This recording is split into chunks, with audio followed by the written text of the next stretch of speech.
हाम्रो भरतपुर महानगरपालिकाको मेयरज्यू श्रीमती रेणु दाहाज्यू जो चाहिँ अघि नै हामीले भनिसक्यौँ, उहाँलाई सायद कसैको अगाडि पनि इन्ट्रोडक्सन सायद चाहिराख्दैन होला र राजुले भने जस्तै विकासको अर्को पर्यायवाची शब्द भन्न चाहन्छु म पनि। र हाम्रो कोइन्सिडेन्टली हाम्रो दुईजना विकास हुनुहुन्छ आज, एकजना विकासको पर्यायवाची शब्द र अर्को विकास देवकोटा जो चाहिँ हाम्रो हेल्थ सेक्रेटरी स्पेसल गेस्ट। म यसमा उहाँलाई पनि एकदम विशेष एकदमै धन्यवाद दिन चाहन्छु, उहाँ आइदिनुको हाम्रो स्पेसल गेस्टको स्वीकार गरेर। र घोराई नगरपालिकाको मेयर साहब आइपुग्नु भएको छ, उहाँलाई पनि हामी एकदमै धेरै धन्यवाद दिन चाहन्छौँ।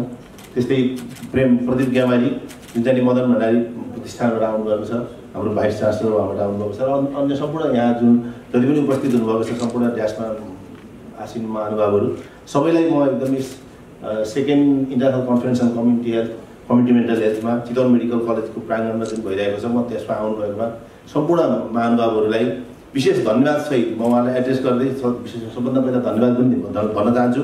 किनभने हाम्रो दुई तिनवटा कुरा छ, एउटा मेन्टल हेल्थ। तपाईँ हामी यहाँ जति पनि यहाँ बसिराखेका छौँ, जति पनि उपस्थित छौँ, सबैलाई हामीले हेर्ने हो भने कसैलाई केही न केही अलिकति केही न केही हामीले अलिकति मेन्टल स्ट्रेसहरू मेन्टल हेल्थको केही न केही सहयोगहरू सबैलाई चाहिने जस्तो देखिन्छ।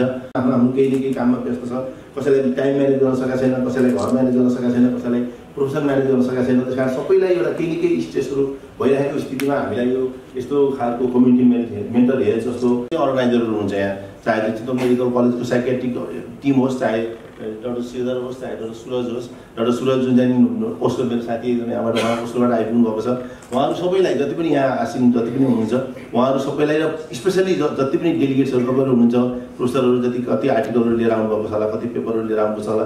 मैले देखिरहेको छु कपिल सर हाम्रो एकदमै सिनियर प्रोफेसर हुनुहुन्छ यहाँ। हामी यस्तो सिनियरहरू चाहिँ आएर चितवन मेडिकल कलेजमा कन्फरेन्स गरिदिनु भएकोमा म एकदम सबैलाई विशेष धन्यवाद दिन चाहन्छु। र यो कन्फरेन्स जुन 3 दिनको छ त्यसलाई एकदम सफल बनाउनुको लागि हामी चितवन मेडिकल कलेजको तर्फबाट, हाम्रो अर्गनाइजर टिमको तर्फबाट हामीले जे गर्नुपर्ने हुन्छ तपाईँले हामीलाई प्लिज केही पनि अन्यथा नसोचिकन सबै भन्नु होला। हामी कसरी हुन्छ यसलाई हामी सकेसम्म एकदमै राम्रो बनाउन खोज्छौँ र हामीले यसलाई सफल गरेर हामीले चाहिँ सक्सेस गराउन खोज्छौँ भन्ने हामी चाहिँ एकदमै प्रतिबद्ध छौँ त्यसको लागि।